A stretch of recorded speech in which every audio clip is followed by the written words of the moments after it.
What's up, bros? I hope you're all doing good. Lots of stuff is happening in 2025. Seems like things are heating up. I'm usually like 5 years behind everyone on new video games, but I challenged myself to find stuff that's on the way soon this year and see what's out there that feels creatively inspired. With what seems to be going on in mainstream gaming recently, with all the big flops and also the looming threat of AI ruining stuff, I want to celebrate the stuff coming out that is really more grassroots and made by real humans, not directed by boardroom suits, mass appeal algorithms, or designed by committee. Also, what mainstream games are even that exciting these days? Like a Dragon Pirate Yakuza in Hawaii looks cool, but bro, I still haven't even had time to start the first Like a Dragon game, or any Yakuza other than Yakuza 0. Being a Yakuza fan is literally as time consuming as working a 9 to 5, man. So I got a bunch of peak upcoming new indie titles to put you onto, and you can even play every single one of these right now via a demo on Steam if you so choose. Kinda sick, it reminds me of those PS1 demo discs they used to give out, only I made one myself and curated it like a mixtape. So let's go, I got 10 games for you on this official Sleepycore What's Maybe Gonna Be Good in Video Games list 2025 edition.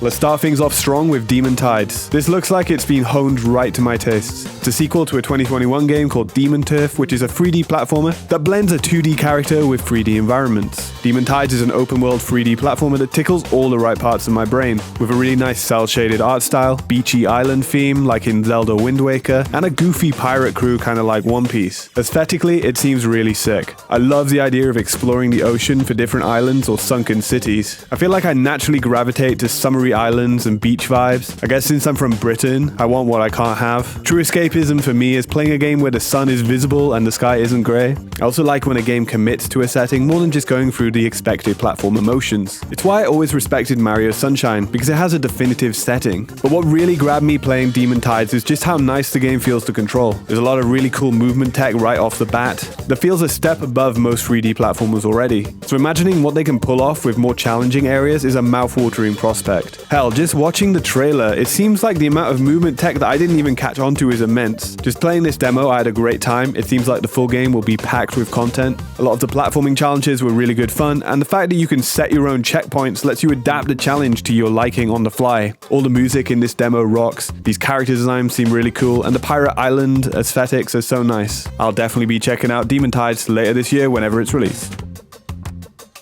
Let's stay on the topic of 3D platformers, I guess, because we got another one on the hook. When I made my YouTube video about 3D platformers in 2024, you guys were in the comments telling me you gotta check out The Big Catch. Well, you guys were right, because The Big Catch is shaping up to be potentially one of the best games released this year. Another one that seems very fine-tuned to my tastes. Everything about it really appeals to me. From its authentic PS2 GameCube era graphics, Zelda influence in its open world you traverse via sand skiing, and particularly, the movement just rocks. Man, does this feel slick to control. I love games with grapple hooks or swinging, and the fishing rod themed moveset at the core of things offers just that. Sort of makes me recall Mario Sunshine again, with the focus on platforming with a tool, Flood in that game and the fishing rod here. I really think this game's art direction is feeling quite distinct too, not just using typical platformer fire level, ice level, sky level type blueprints. This overworld reminds me of a Zelda game, which is cool, and the music definitely nods towards Zelda too. The platforming in this is quite challenging. I was getting sweaty palms trying to climb the various towers on offer. There's a lot of verticality in the level design, which I think often benefits platformers like this. Sometimes feels a bit like Prince of Persia in its core focus on stuff like wall running and swinging around. Like if Assassin's Creed was good. Imagine that. There's a mysterious feeling hanging over the game, and I'd be interested to find out more about the game's world for sure. Even the skybox was throwing me back to Spyro the Dragon, and you know how I feel about that game's art direction. I love this Fisherman Crow lead character. He's got some mascot swag for sure. We're in the age now where people who grew up with the same stuff as me, like during the PS2 GameCube era, are now old enough to make their own ambitious games. And stuff like The Big Catch really seems like the cream of the crop in that regard. I cannot wait to play some more of this. So this was a game that was on my radar because the developers previously made Dodgeball Academia, an action RPG Pokemon meets Paper Mario meets sports anime game, which I enjoyed enough to make a video about a few months ago. Pipistrello and the Cursed Yoyo is essentially a riff on 2D Zelda, particularly the Game Boy ones, as this subtle imagery might be trying to convey. So titles like Link's Awakening or Minish Cap, it's a pixel art dungeon crawler that I think is looking to be quite high quality. Instead of a sword, the bat lead character, Pipit, will use a yo-yo, which they'll chuck around around and ricochet off walls. Kinda has the same function as a sword but with more quirks. This bat character also has more maneuverability than Link with a jump button built in. The demo gave me hands-on for an early game tutorial dungeon, a later dungeon, as well as a boss fight. I thought the boss fight was really fun in particular, and the tease of a seemingly large overworld area definitely makes it seem like Pipistrello might be a great 2D Zelda-styled experience. Similar to Dodgeball Academia as well, the writing seems very charming, and I'm all the way down for a homage to 2D Zelda, so I'm very interested in giving this a spin. I only recently played through the Sonic Adventure-inspired Spark the Electric Jester games, which were made by a Sonic fan game enthusiast. And already there's an entirely new Sonic-like title by a different team coming up soon with Rollin Rascal. Much like Spark the Electric Jester, the man behind this one also previously made Sonic fan games, in particular Sonic GT, which is probably one of the most ambitious ones out there. The Sonic fan game to full original project pipeline is real and should not be underestimated. I thought this was a lot of good fun, controls really nice, I love the little tricks he sometimes does when you launch off a ramp. I think the general feel is already really on point. There's one level available right now, and this is quite a large, expansive level which rewards multiple run-throughs. Very much of equal quality to some of the best Sonic Adventure levels, though I'd say this is less set-piecey, but the platforming and movement options are a bit more engaging. There's also a lot more diverging paths and opportunities for carving out your own preferred routes. What might push this title to an even wider audience than just Sonic the Hedgehog enthusiasts is a multiplayer racing mode. I could see this being a blast with some friends. There are not many other games like this with platformer-styled racing. It looks like Sonic R's legacy will never die, though it actually reminds me of Fall Guys a bit, which might be where the inspiration lies in this multiplayer obstacle course-based mode. It's definitely a real platformer compared to Fall Guys, which was mostly a goofy party game without the need for much technical skill. You never know, this mode could be a hit, but I hope they are keeping focus on the main single-player levels personally. I'd be interested to see what the whole package is like. It's more than just wearing its Sonic influence on its sleeve, it's basically cosplaying, whether it can surpass its influences or simply match them. I think Rollin Rascal is shaping up to be worth a look regardless. While we're talking speed, let's look at HASTE Broken Worlds. I don't really have to say anything because I think this game is designed specifically to tickle the bits of your brain that want to see things go really fast and slide up and down ramps. This is a high-speed game that's all about launching yourself off terrain and timing your descent back to launch back up and gain speed again. It feels as good as it looks to pull off these grand landings and then launch back up to fly through the levels. These levels are procedurally generated. Not sure how much I rate that being the core game rather than an extra mode, but the game mechanics are too fun to turn down. They've also got some really nice hand-drawn character portraits and a banging electronic soundtrack too. Also, in case you're wondering, this doesn't play like any Sonic game, despite the high-speed gameplay. It's not really directly comparable to anything I can think of, but maybe imagine if SSX was streamlined and you'll get close to a feeling of what this is like. It really scratches the oddly satisfying part of my brain to play this. I can easily see bits of this being a chill, cozy game, as well as it going all out and getting intense. Will it have enough meat on its bones beyond the core mechanic though? I'm definitely very interested to find out. Let's quickly stop by to look at Airframe Ultra, which is a multiplayer vehicular combat game. This has racing, combat racing, and is straight up third-person combat too. These devs were behind Rain World as well, which is very different, but I know that game has a great reputation. This one feels pretty nice to control, with lots of options when it comes to weapons. It has nice voxel graphics. Personally, I'm not yet feeling too saturated by all the games that use this style currently, and I definitely think it sort of enhances the 90s cyberpunk future vision that the game uses as its setting. Unfortunately, the demo for this one only showcases the controls in a little sandbox environment, so I can't tell you how good racing or combat racing really feels, but I think this definitely has the potential to be special. Also, this has local split screen. I love it when a game includes split screen these days because so many titles choose not to. I always enjoy having some stuff on hand that I can pop on and play on a sofa with the homies.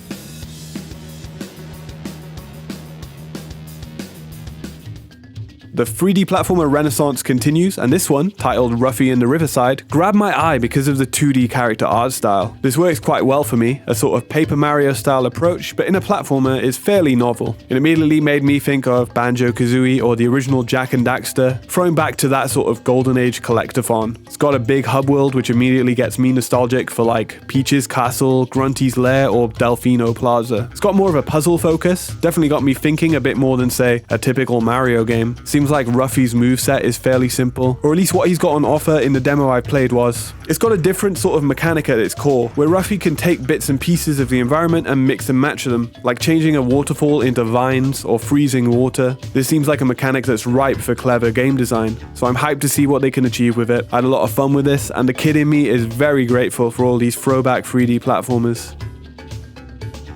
Metro Gravity has caught my eye too. It's definitely feeling a little bit similar to Pseudo Regalia as a Metroidvania Zelda combo. It also caught my eye for another reason. Yeah. Yo, I swear the camera's doing that on its own, bro. It's not me.